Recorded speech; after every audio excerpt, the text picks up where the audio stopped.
এখন 12টা 10।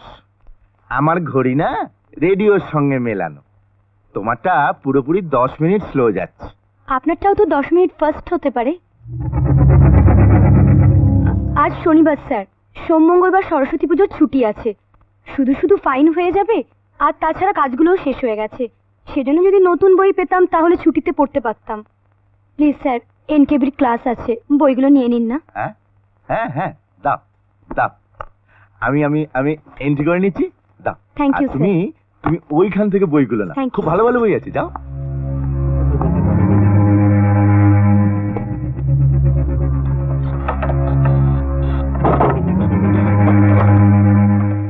Roll number 1. Yes, sir. Roll number 2. Yes, sir. Roll number 3. Yes sir. Roll number 5. Yes, sir. কে এ কি করছেন sir? ভয় পাচ্ছে কেন?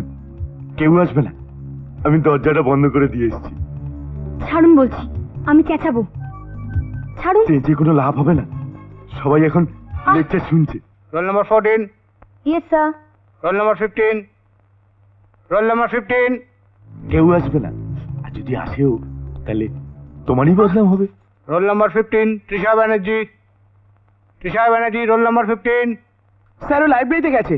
জানতে যায়নি, তাছাড়া আজ শনিবার, লাইব্রেরি তো 12টায় বন্ধ হয়ে গেছে। Sit down. কি করছেন কি? ছাড়ুন। বিড়ালের সামনে মাছ আসবে, অথচ বিড়াল খাবে না, তা কি হয়? সরে যান। এই শ্বেতা, শোন না, তৃষা তো অনেকক্ষণ আগে লাইব্রেরিতে যাবে বলে চলে গেল, এখন তো 12:30 বাজে, এখনো তো ফিরল না। প্লিজ স্যার, এরকম করবেন না স্যার। প্লিজ স্যার, আপনি ঠিক করছেন না স্যার। প্লিজ স্যার, আপনি এরকম করতে পারেন না স্যার। প্লিজ স্যার, ছেড়ে দিন আমাকে। স্যার, আপনি ঠিক করছেন না। ছাড়ুন। রিশা, রিশা, শ্রীরাধা আছে। শ্রীরাধা, তোমাদের মানসিক অবস্থা আমি বুঝতে পারছি, কিন্তু ব্যাপারটা পাবলিকলি এলে, লোক জানাজানি হলে তাতে তৃষারই ক্ষতি হবে। তাই আমার মনে হয় এটা নিয়ে। দেখুন স্যার, একজন পুরুষের অপমান হলে সে সেই অপমানের প্রতিশোধ নেয়, কিন্তু একজন মেয়ের বেলায় সে মুখ বুজে সব সহ্য করবে কেন? দেখো শ্রীরাধা, মাথা গরম করো না। আমি কথা দিচ্ছি, প্রদীপ চ্যাটার্জিকে ডেকে আমি কড়া ওয়ার্নিং দিয়ে দেবো। না, আপনি নিশ্চয়ই জানেন স্যার, অবাধ্য জানোয়ারদের সার্কাসে ডিসিপ্লিন শেখানোর জন্য চাপকানো হয়, তেমনি আমাদের সমাজের একটা ডিসিপ্লিন আছে। এইসব ছোট লোক ইতরদের শাস্তি হচ্ছে পুরো কলেজের সামনে ওকে তৃষার পায়ে ধরে ক্ষমা চাইতে হবে। আর আজকের মধ্যে প্রদীপ চ্যাটার্জি তৃষার কাছে ক্ষমা না চাইলে আমরা কলেজের গেট অবরোধ করব। চল তৃষা।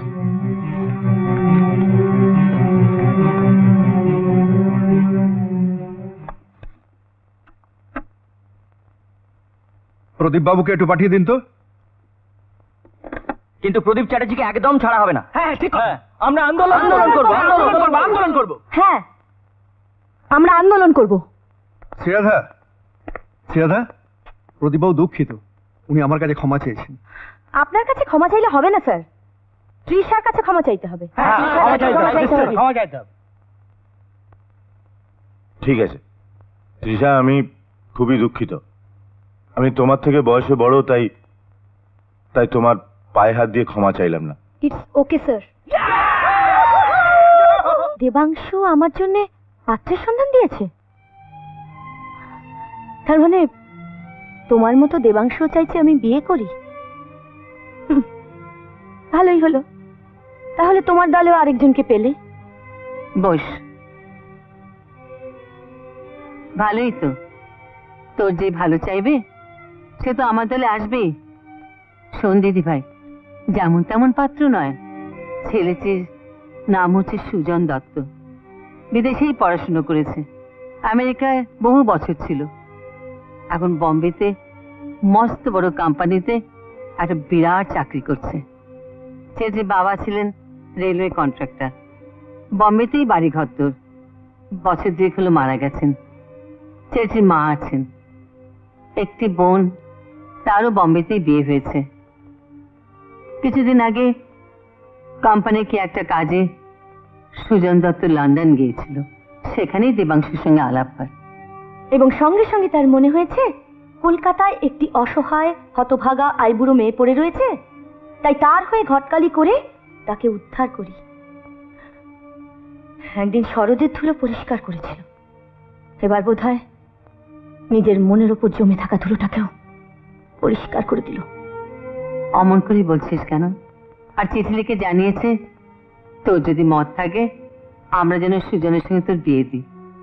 এই দেখ, এই ছবি। ছবি দেখে কি করব দিদু? দেবাংশু নিশ্চয়ই সবকিছু দেখে শুনেই আমার ভালো মন্দ বুঝেই ঘটকালি করেছে। সে তো নিশ্চয়ই, ও তো তোর ভালোই চায়। আর চিঠির শেষে কি লিখেছে জানিস? কি লিখেছে, শ্রীরাধার সঙ্গে সুজনের বিয়ে হলে আমি খুব খুশি হব। বেশ, তোমার খুশির জন্যে আর দেবাংশুর খুশির জন্যে আমি সুজন দত্তকে বিয়ে করব। সত্যি? সত্যি।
কাঁদিস না মা, কাঁদিস না। মেয়েদের চোখের জলটাকে এত সস্তা করে দিস না দিদি ভাই। আর যেই ঘর ছেড়ে যেতে তোর এত কষ্ট হচ্ছে, একদিন দেখবি সেই ঘরটাই তোর কাছে স্মৃতি হয়ে যাবে। আর যে ঘরে যাচ্ছিস সেই শ্বশুর বাড়ি হবে তোর জীবনের সবকিছু। বাবা নাচ জামাই, আমার এই মেয়েটাকে একটু দেখো, ওকে কষ্ট দিও না। ওর চোখে জল দেখলে আমার বড় কষ্ট হয়, বুকের ভেতরটা বড় ধড়ফড় করে। বুক ধরপড় তো করবেই, বয়স তো কম হলো না। আপনি কি মনে করেন আপনার নাতনির পেছনে আমি রুমাল নিয়ে ঘুরে বেড়াবো যখনই ও কাঁদবে ওর চোখের জল মুছিয়ে দেওয়ার জন্য? এসব ছিস কাঁদুনে মেয়ে আমার একদম ভালো লাগে না। I am sorry, please. আপনি কিছু মনে করবেন না, রাঙা মামা এমনি বলেছে, মজা করছে আর কি। না না, সবই বুঝতে পেরেছি। বয়স তো আর কম হলো না, কোনটা ঠিক কোনটা বেঠিক সবই বুঝতে পারি। তুমি তো আমার দিদু ভাইয়ের ননদের মেয়ে। হ্যাঁ, আমার নাম তিতলি। তোর মামিকে একটু দেখো, একটু খেয়াল রেখো, একটু নজর দিও। ও আমার প্রাণ পাখি। আপনি নিশ্চিন্ত থাকুন, আমি তো আছি। এবার চলো রাঙা মামি, নাহলে ফ্লাইট মিস হয়ে যাবে। হ্যাঁ, ফ্লাইট মিস হয়ে গেলে অনেকগুলো টাকা জলে যাবে, তারপরে দেখা গেল শেষ পর্যন্ত আমাকেই কাঁদতে হচ্ছে। তোমাকে কাঁদতে হবে না বাবা, তোমাদের প্লেনের ভাড়া আমি দিয়ে দেবো। কি বলছো দিদু? না, আমি যাই। না না, যাই বলতে নেই, বলা আসে। আর শোন, তোর আমাকে দেখতে যখন ইচ্ছা হবে তুই সোজা প্লেনে করে চলে আসবি। ভাড়ার জন্য ভাববি না, ভাড়া আমি দেব, বুঝলি? ভাড়া আমি দেব।